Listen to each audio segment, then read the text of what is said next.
Welcome to another exciting week to our Mission Matters Club, where we host a weekly show every Thursday at 4 p.m. PST, 7 p.m. EST for all you East Coasters.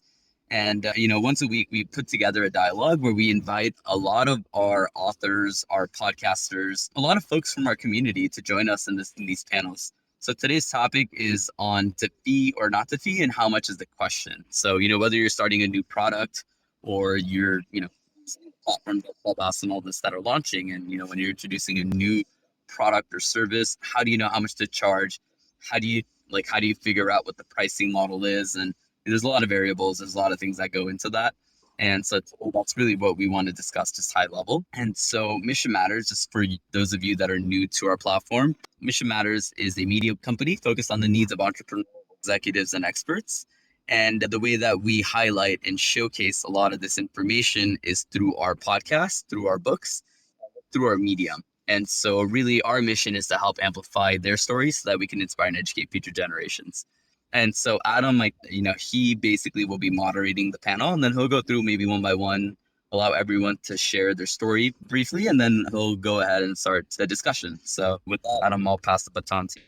All right. So first off, excited to have everyone on here. JM, great to see you again. Ken, nice to finally meet. I believe I saw on the calendar that we're booked for a call coming up. So excited to connect with you finally one-on-one. I've heard a lot. So excited to go further in that direction. But today's topic, to fee or not to fee. First off, just format and how these calls work. Or how this Clubhouse works for those especially that are newer to the platform. Think of this more like a round table.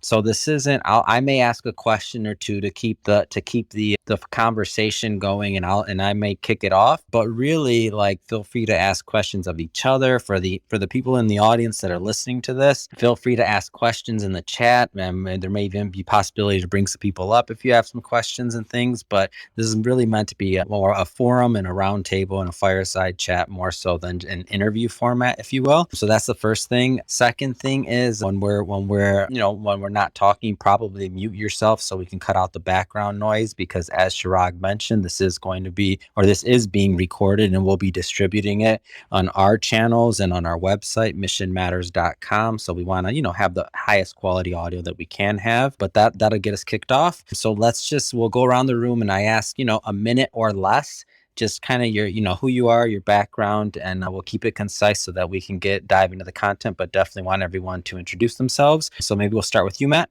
Sure thing, Adam. So I am the director of agency. My name's Matthew Cook that was completely backwards, but I think everybody gets the gist. I am the director of agency at Mission Matters. My name is Matt Cook, and looking forward to discussing this with everybody. Thank you, Matt. JM, good to see you again. Thank you, Adam. Great to be here with you guys. JM De Jesus, president and owner of Quadrant 2 Public Relations, also a licensed realtor in the state of New Jersey, a professional photographer, and a professional stock trader on a personal level. So I do a few things. I'm not a jack of all trades, but I am a master of PR. Anyway, great to see you guys and talk with you. And, just from the jump, I have to say fee, definitely fee. Unless you're doing somebody a favor or some public service, charge a fee. And even if it is a public service, you may want to consider charging it. That's awesome, Jim. Thank you. Ken, welcome. Hey, thanks. Can you hear me? Can hear you just fine. Yes.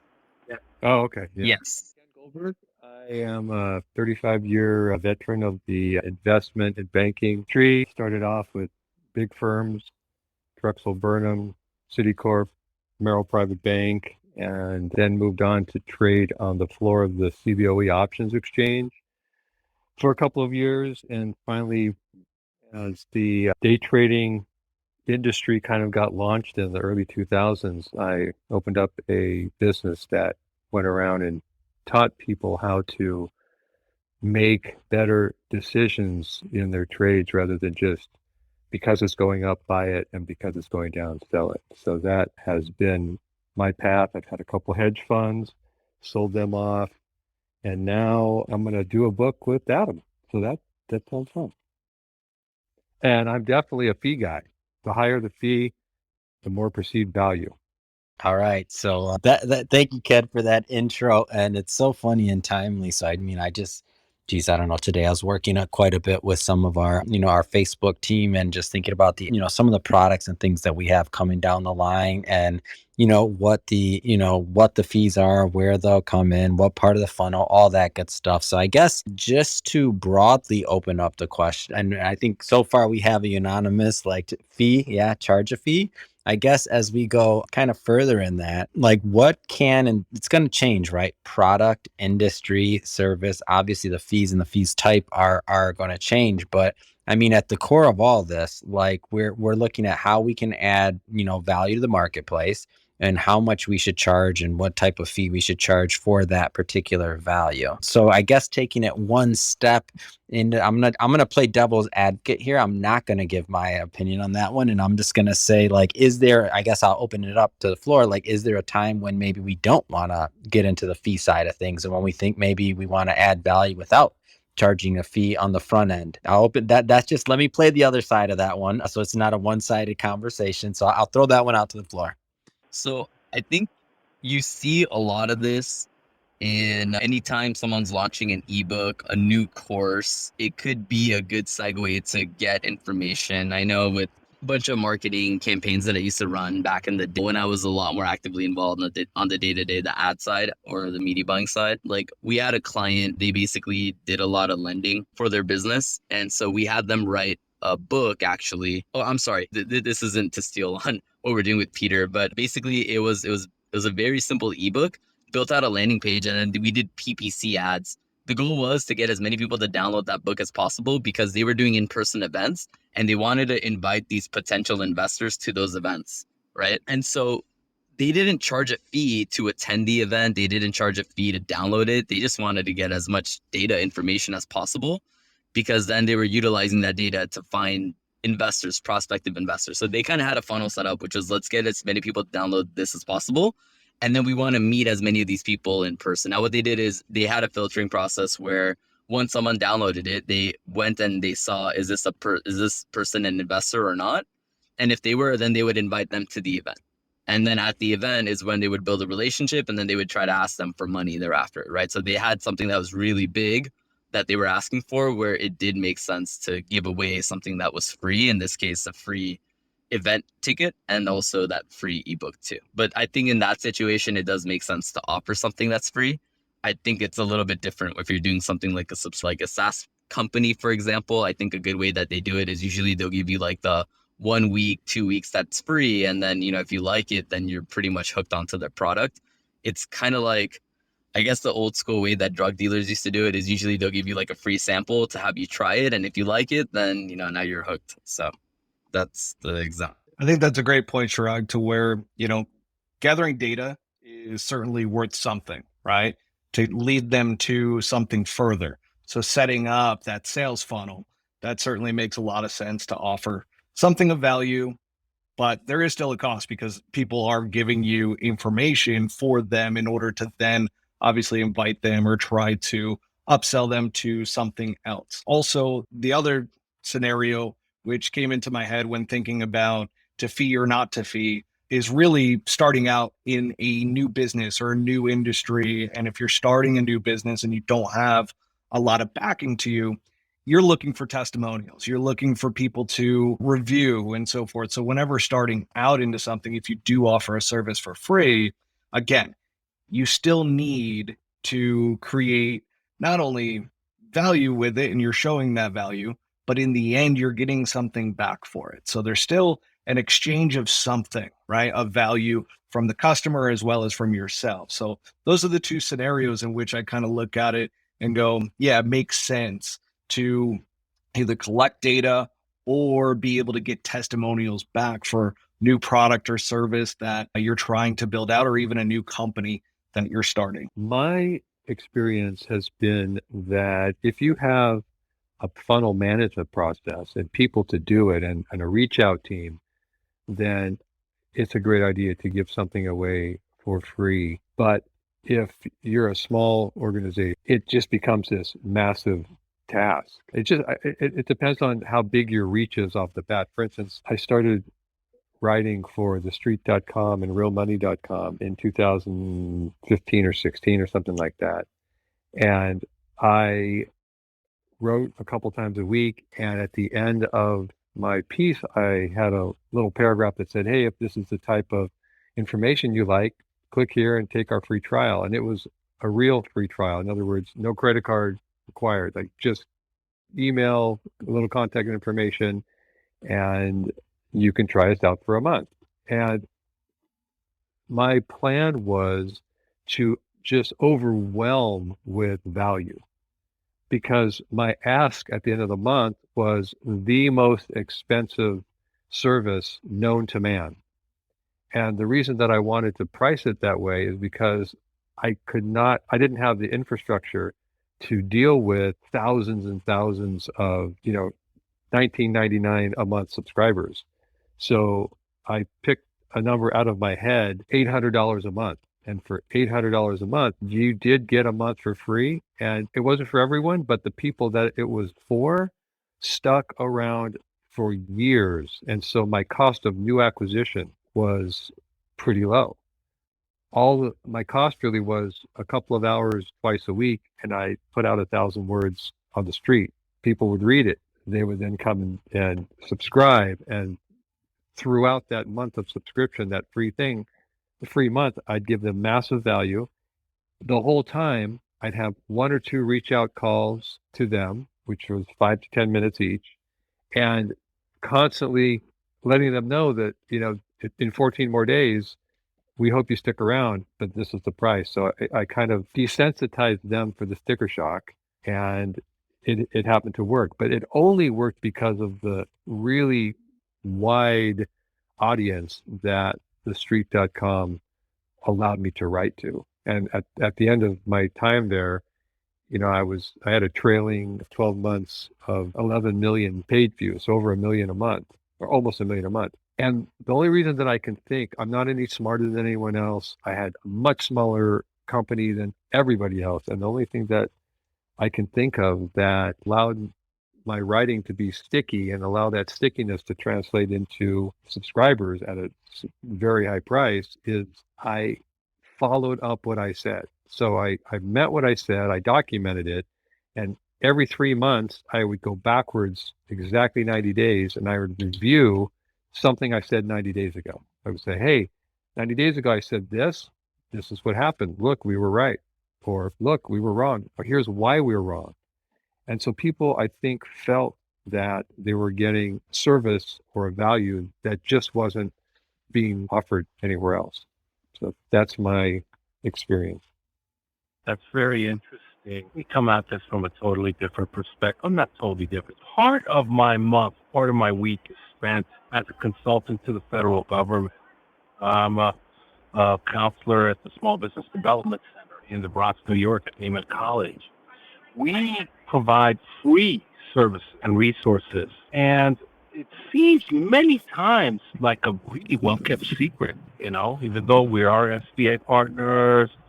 And again, we provide some lovely, wonderful resources, access to business librarians, searches, of course, access to bankers. If we can make you bankable, we'll make you bankable and get you a loan if that's what you need. We can't get enough in our funnel, to our incoming funnel of this. So I don't know. I mean, if you guys have any reaction to that, we're working on that. We actually had a meeting on it today, which is very interesting. But that's a totally different approach, I guess.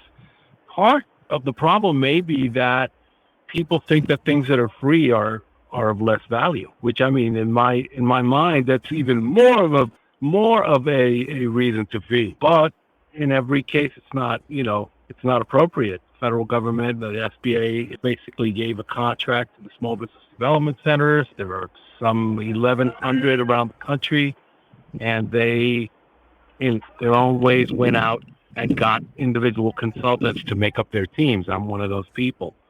So that's how I get involved in this. So it's just a different perspective.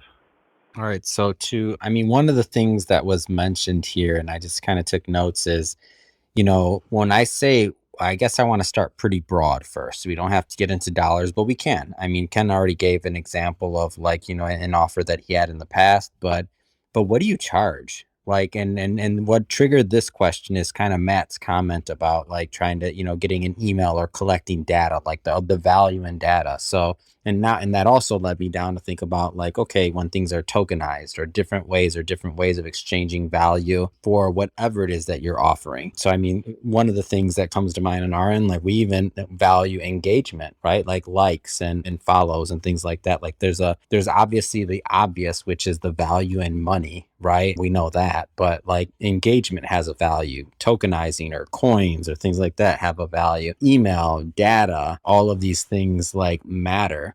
So I guess just kind of adding to the conversation or a layer to that, like how do we perceive value and what we charge for it? And I guess first, Jeff, I saw you hop on. Maybe introduce yourself first. And I'm not going to say you have to answer that, but throw you under the bus with that one. But I do want you to introduce yourself, and then we'll finish. Oh, if he's there, maybe you're not in a spot you could talk. All right, so I'll just throw that out to the floor. But how do we perceive, or how do we what does that value look like? Well, Sorry, Adam. I could hear you. Sorry, it just interject. Hey, everyone. It's Jeff Norskog, Publishing Director for Mission Matters. Excited to be here. Just to weigh in on your question, Adam. Yeah, the diversity of what is value seems to be kind of growing on a daily basis, right? So, when we look at our business and what our objectives are, value is very often non-tangible, right? So I think that's an interesting rabbit hole to go down. But it's nice to be here. Nice to see everyone. Nice to see you, Ken. hi, Jeff. Good to see you. So I was going to say that value is what we say it is. A diamond is a shiny piece of glass. It has value because it's been told to us that it has value. Fancy purses are valuable because everyone thinks they're valuable. $4,000 limited run Nike shoes are $4,000 because that's what somebody posted and that's what somebody paid.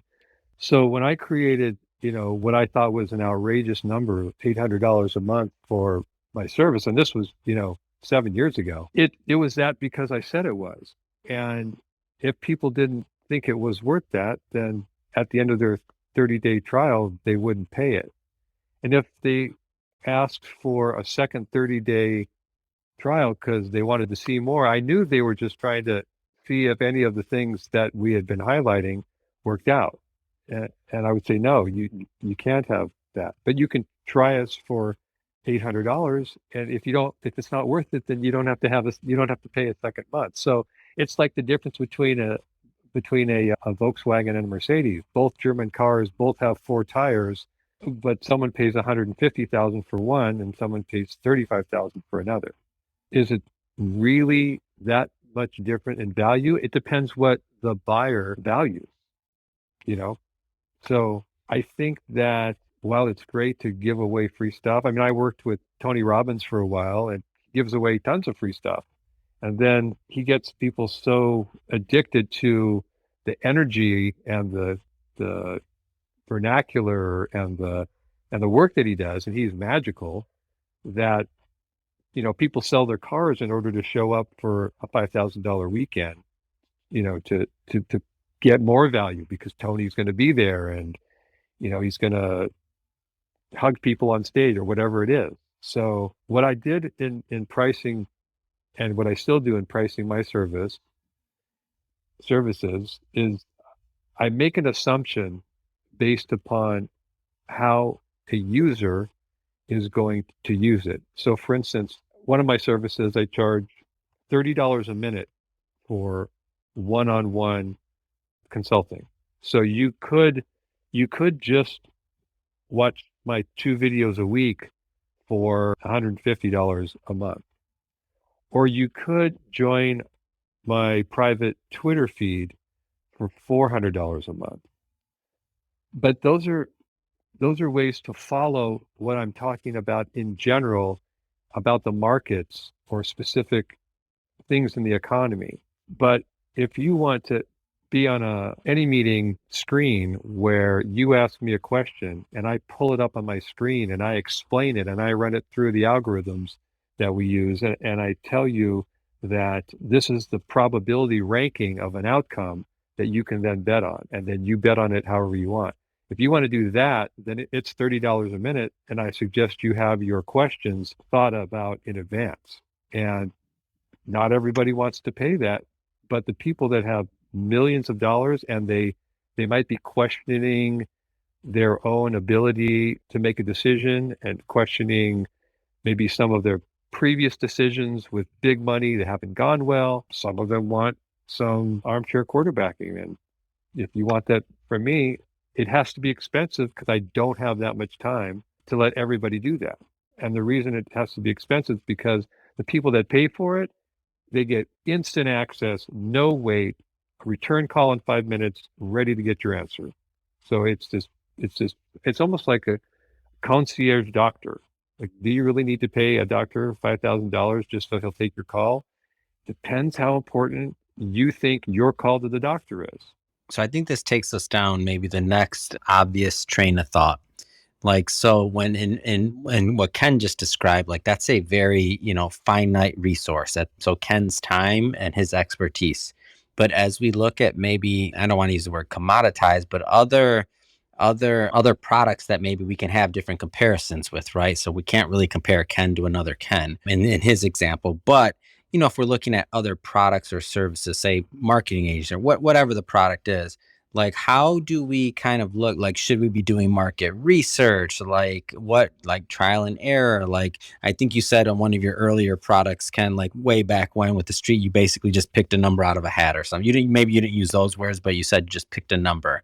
Like how do we kind of as business owners go about, or what are some of the tools or ways that we can think about going about trying to find that right price versus so that we can, obviously sell enough product to where we're hitting the revenue goals that we have. So whether, because maybe some people are charging way too little, maybe some people are charging too much and nothing's happening. So any thoughts on that? Yeah, I can jump in a little bit here and use kind of a real world example that most of us are familiar with. So if I look at, the history of let's use the publishing division of Mission Matters, since it's very tangible. If I look at the history of the company since the inception, right? It's 5 years, 50 books. The pricing has obviously shifted, right? So you can look at pricing from a variety of different ways. The most obvious way I think people usually start out is how much value is it, right? So you look at the publishing and say, all right, we're going to get in a book, we're doing some marketing and PR, we're doing a couple of podcast hits. Like, you start to look at what this costs. We're going to, promote it through our channels. You start to look at what this is going to cost a la carte. And it's like, okay, well, we got a $10,000 plus product here. And then you put that into the market and you find like, okay, that backs out. We deliver that value. There's a market for it at that value. And then somewhere down the road, you say, wow, you know what? This is working, but the price point of entry isn't necessarily aligned with who we are as a culture, as who we are as a company, and who we want this product to help, right? So you're looking at entrepreneurs, you're looking at small businesses, solopreneurs, the people who could really benefit from the product. And what you've noticed is maybe you've outpriced them from the market, right? So then you get to review kind of where you're at, and maybe, maybe aligning it with the product value doesn't make sense. Maybe it's, all right, let's trim these margins down. And this is where you start to look at the other values, right? So we're a media company. We're building a brand. We're really focused on community, right? So maybe the publishing company is not a profit center. Maybe it's a driver for community. Maybe it's a driver for content. Maybe it's a way that we're building our brand, and we start to look at other ways that we're monetizing the process, right? And then we pivot the price. We cut it in half. We open ourselves up to a new audience. Suddenly we are, we find our sweet spot. We're able to really offer the product to people who need it at a price that's affordable. And then suddenly you get this onslaught of additional branding. You start attracting an audience that really will lean into the community. Ken's a good example. People who maybe wouldn't traditionally fit into this model, who are like, all right, you know what? I have an open mind to that. And then, yeah, I think the proof is generally, you see the proof in the concept, right? So there's obviously some supply and demand piece, but I think you start to see it when you really look at the analytics of the customer experience. That's where the proof is, right?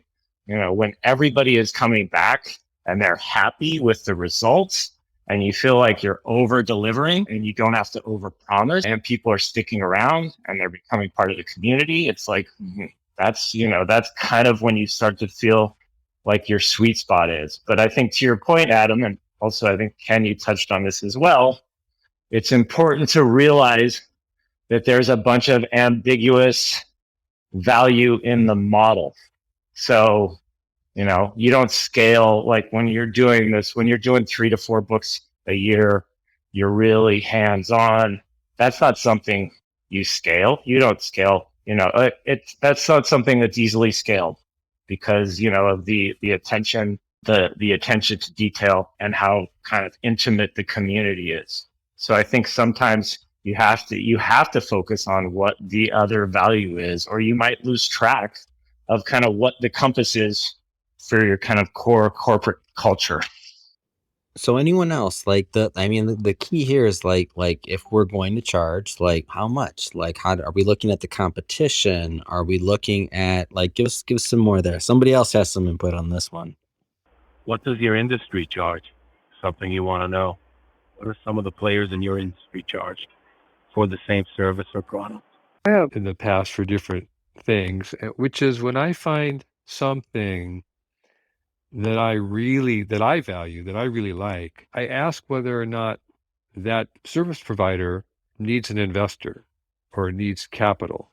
Because typically that it's a small business. I don't know, for lack of a better example, let's say a house cleaner. Well, there's a lot of house cleaning services that will come and charge you a fee, and they're in and out, and they hope they estimated the time needed, but if you want something extra, they'll have to do it next time. And then there's house cleaners that come to present their best service, the cleanest house they can possibly clean. Even if you didn't think about it, they clean that too. So when I have found people like that, I've said, hey, do you need capital to expand? You have 6 people with 2 cars. What if you had 16 people with 5 cars? Do you have enough clients? How would you get clients? So one thing that might be interesting for you guys to consider, and I'm so new to this, I don't even know all or anything that you guys do, but maybe the publishing company is just a way for you to view other people's businesses. And when you find businesses that are in alignment with your mission and it matters to you, then maybe you joint venture in some type of relationship so that the service user pays nothing or little upfront. But if you value that service, then you're going to get paid forever or for a while or for some term of license or from some term of relationship down the road. And that way, the service user, the potential client, has less obstacles to come and work with you. And they have massive benefit as long as you can provide the turnkey thing that it is you're selling, so that it's just so much easier for me to do it with you, through you, than it is for me to go outsource it myself. Does that make sense? Yeah, absolutely. And I think that's where you start to look at, what are the other ways to squeeze value out of a model. And I would wonder, I maybe throw a question out there, and maybe Adam, you can weigh in a little bit on this. It seems like more and more we're with the kind of the freemium model seems to be a little bit of a paradox for all of us. So we've trained, on some level, we're training consumers, to engage with free content. And it seems like more and more that model is out there. But I've started to see, the training might be getting, out of control. It seems to me like a lot of people are becoming less willing to pay for content and or expertise. So I think it's a delicate balance, right? It's a great marketing tool, kind of non-feed based value, but how do you manage that delicate balance? Like where do you draw the line? And do we think this is maybe heading a little bit in the wrong direction? Because it feels more and more that people, or maybe, and also as kind of a sub question, there's always been this perception that you get what you pay for, right? And does that still hold true in kind of some of these hybrid models? So I don't know necessarily the answer. I have some opinions, but maybe I'd throw it out there. I know you've lived deep in this world, Adam. Maybe you have some thoughts. I'm sure Chirag does as well, and Matt. Oh, Chirag, come on, man. Get in on that one. That's all you. Chirag's world right there. Where you at, Chirag? Come on, stop eating dinner. I see you. On my end, Chirag right now is at the pool in Vegas, just so we know. No, I'm just kidding. Exactly. On my end, I always prefer to get, if we can give somebody something for free or give them some type of value on the front end that they're going to get like real benefit from. That's my preference. It's just tricky. Like the bigger you get, the more, more responsibilities you have as a company. That balance between like what you can give out to provide value and to just build a community and doing things like that versus what you have to charge for. Like I can think of like early on, like a lot of the things that we were, were trying to give away or giving away, like before we even had a website, like a lot of those things now as, economies of scale and the business is scaled, like we don't necessarily have the ability to do that. And it doesn't necessarily make sense as the numbers get bigger and bigger and the traffic gets bigger and the audience gets bigger. It's just hard. It's just really hard to kind of match that balance, but we do try to do what we can do. So for example, I know we have a giveaway and a contest that we do that just ongoing that is to raffle off a chance to be on the podcast and to be featured on the show. Now, in the beginning, would that have been the way we would have went about it? Probably not too many people would have entered that contest in the very beginning before we had any audience or any numbers. Now we get quite a few individuals that would love to be on the show. And in a perfect world, everybody could be on the show, right? And that'd be the like everybody. And it's not that we don't want to, it's just, very time consuming and very costly. So we focus on bringing on individuals that have been vetted, obviously through being in one of our books or that we know from other areas versus trying to sift through thousands of applications and data, which can be really time consuming, no matter how much money you have or how much resources, I should say, for a business. It's like there's a point of diminishing return on whatever you're giving away, possibly, unless you are maybe rethinking and just trying to figure out more ways to give things out. And I think for us as a company, just in general, I would argue we put out probably like, other than like the big, like, like iHeartRadios or things like that, when it comes to like free content and things that we're putting out between our Mission Matters podcast network, between our shows, between our client shows, I would argue we're giving out more content than most. I would like thousands of episodes. We're giving out more content than most at no cost. So that's not behind a firewall.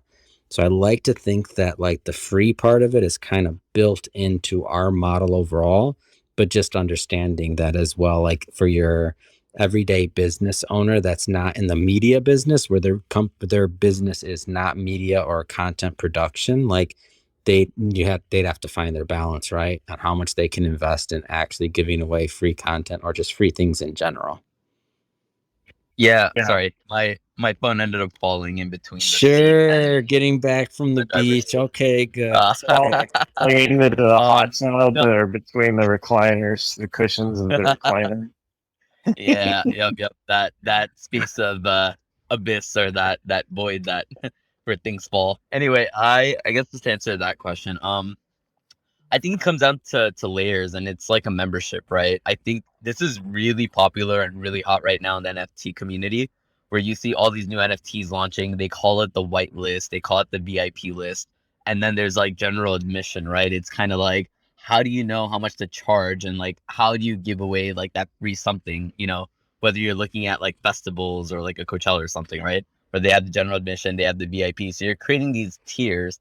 I think even Tony Robbins does that too, where he has the tiers. He has all of his free giveaways, then he has his like low tiered events, then he has his like higher tiered events, and then he has like the Diamond Club or the Platinum Club, whatever he calls it, right? The like it is like $100,000 membership per year that you're charging. I think what you have to do is look at, and if I was starting something from scratch, it would be do market research to understand what are all the value and benefits that one particular group is offering, and do it for each of the companies. It's almost like you could create like one of those like a diagram of some sort with like on a spreadsheet of like, okay, they offer this, this, and this, and then these are the price points that they're charging. So you kind of have an idea what the value is that's being provided in the marketplace currently. Then secondly, I would then dovetail that into figuring out what are you providing, right? That's different than what already exists.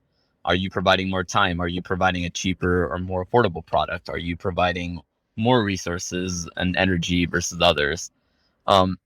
And then the next step is, how do you market and promote it? How do you separate yourself from all of the others that are in your space, if it's a product or service, right, that you're offering? And then you have to figure out what are the price points that you want to offer. And then what's that free giveaway? I think it's a balancing act. I think a lot of things sometimes might require the free giveaway. Sometimes if you're offering something that's like a low commodity product and everyone already offers that, I don't know.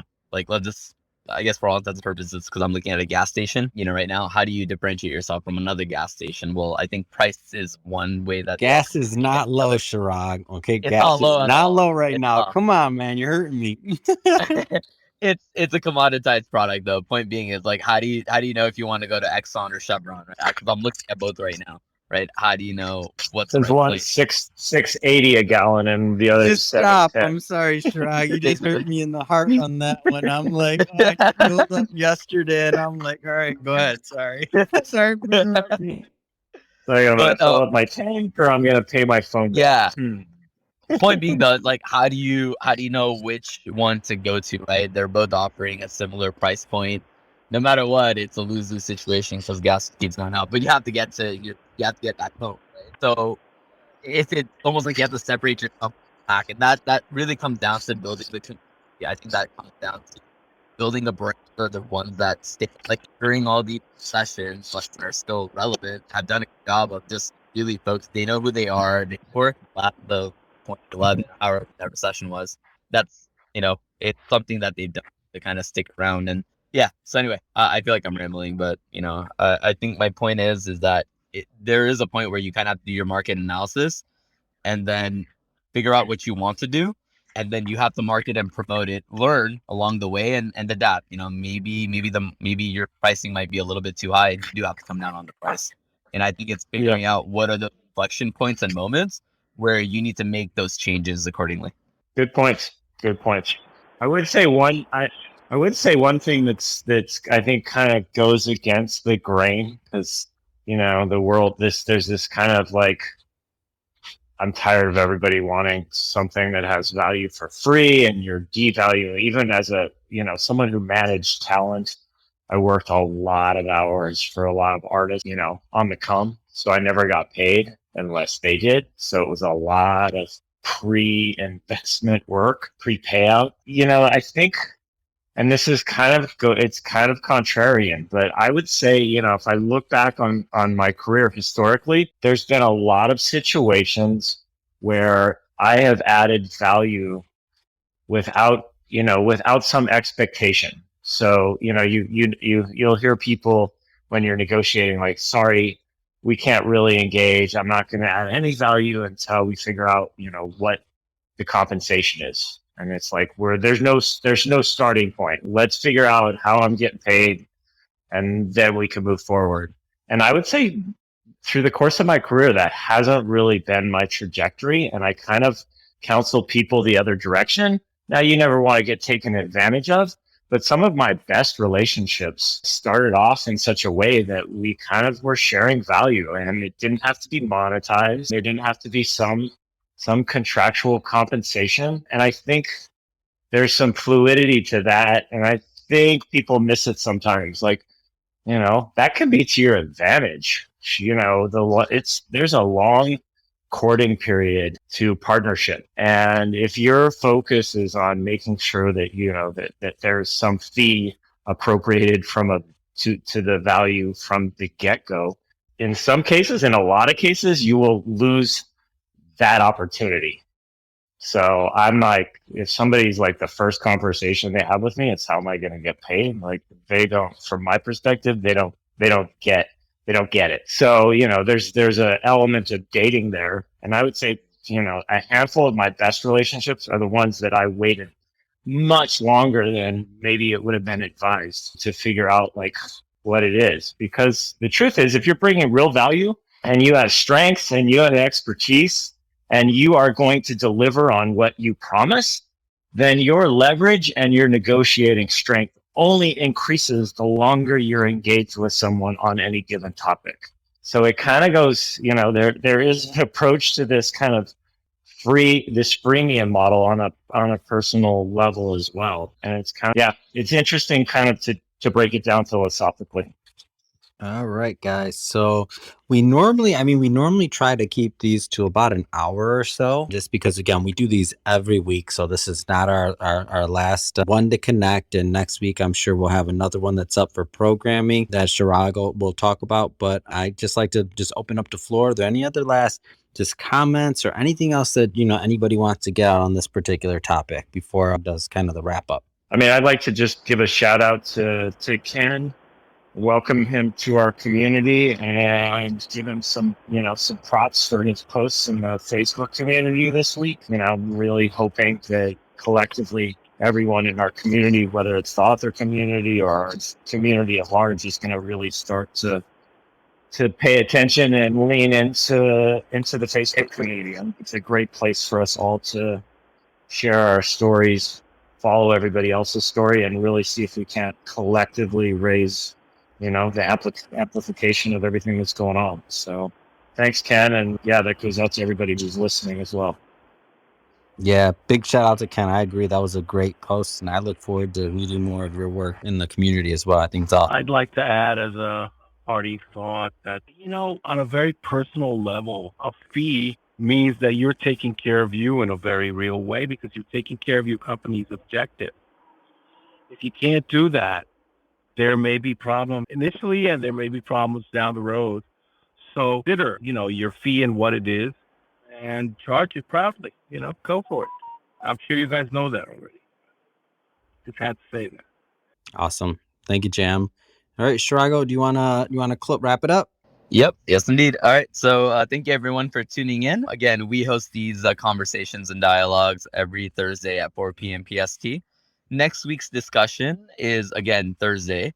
And next week's topic is, should cancel culture be canceled? And I think there's been a lot in the public eye over the last year, maybe longer, about this whole cancel culture craze. And we're going to dive deep in on that topic. So tune in, everyone. Thank you again for everyone that was able to make this discussion. Again, this conversation is recorded, so we'll be sharing all of the hyperlinks once it goes live on our website and everywhere else. But other than that, I hope everyone enjoys their afternoon, and thank you again for joining us. Thank you, Chirag. Appreciate it. Thanks, Chirag. Bye.